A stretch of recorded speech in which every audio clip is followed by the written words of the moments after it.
बारामती विधानसभा पोटनिवडणुकीमध्ये उपमुख्यमंत्री सुनेत्रा पवार आघाडीवर। बारामतीमध्ये सुनेत्रा पवार यांना 1,32,916 मतं। 15व्या फेरी अखेर सुनेत्रा पवार आघाडीवर। राहुरीमध्ये 18व्या फेरीत अक्षय कर्डिले यांना 72,836 मतांनी आघाडी। 18व्या फेरी अखेर कर्डिले यांना 90,638 मतं। कलानुसार 3 राज्यांमध्ये मोठा उलटफेर होण्याची शक्यता। पश्चिम बंगाल, तामिळनाडू आणि केरळमध्ये सत्तांतर होणार, तर पश्चिम बंगाल आणि पुदुचेरीमध्ये प्रथमच भाजपची सत्ता येण्याची शक्यता।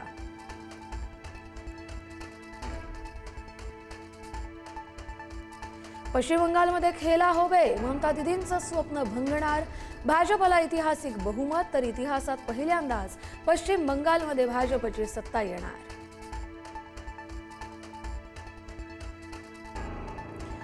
पश्चिम बंगालमध्ये अजूनही ममता बॅनर्जी यांना विजयाचा विश्वास। अखेरच्या फेरीनंतर विजय तृणमूलचाच असेल, शेवटच्या क्षणी निकाल बदलणार ममता बॅनर्जी यांचा दावा।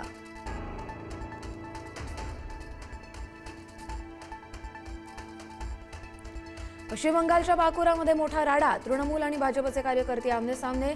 मतमोजणी दरम्यान दोन्ही पक्षाचे कार्यकर्ते भिडले।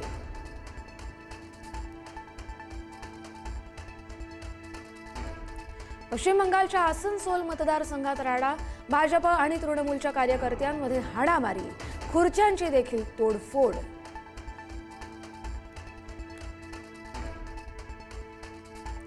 आर्जीकर बलात्कार पीडितेच्या आई रत्ना देबनाथ यांची पाणीहाटी मतदारसंघातून विजयाच्या दिशेने वाटचाल। तृणमूल काँग्रेसच्या तीर्थंकर घोष यांना टाकलं मागे।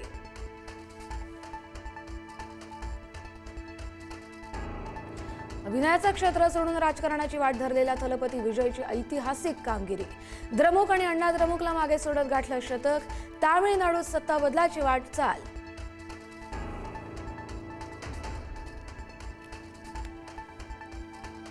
तामिळनाडूमध्ये अभिनेता थलपती विजयच्या घरी जल्लोष। अभिनेता विजयच्या कुटुंबाकडून घरात मोठा जल्लोष। मोठ्या आघाडीनंतर विजयच्या कुटुंबियांचा आनंद गगनात मावेना।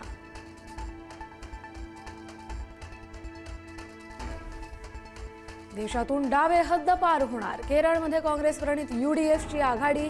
LDFसाठी केरळमध्ये सत्ता राखणं कठीण। प्रथमच एकाही राज्यात डाव्यांची सत्ता नसणार।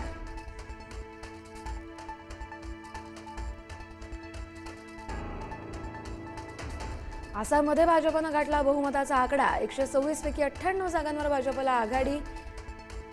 आसाममध्ये सत्ता कायम राखण्यात भाजपला यश।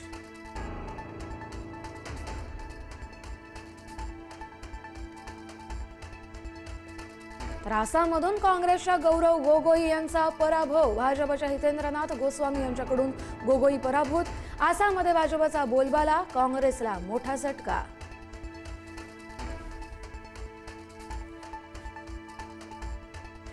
ठाण्यातल्या वागळे इस्टेटमधल्या हनुमाननगर परिसरात बिबट्याचा वावर। जंगलवस्ती असल्यानं बिबट्या वारंवार येत असल्याची नागरिकांची माहिती।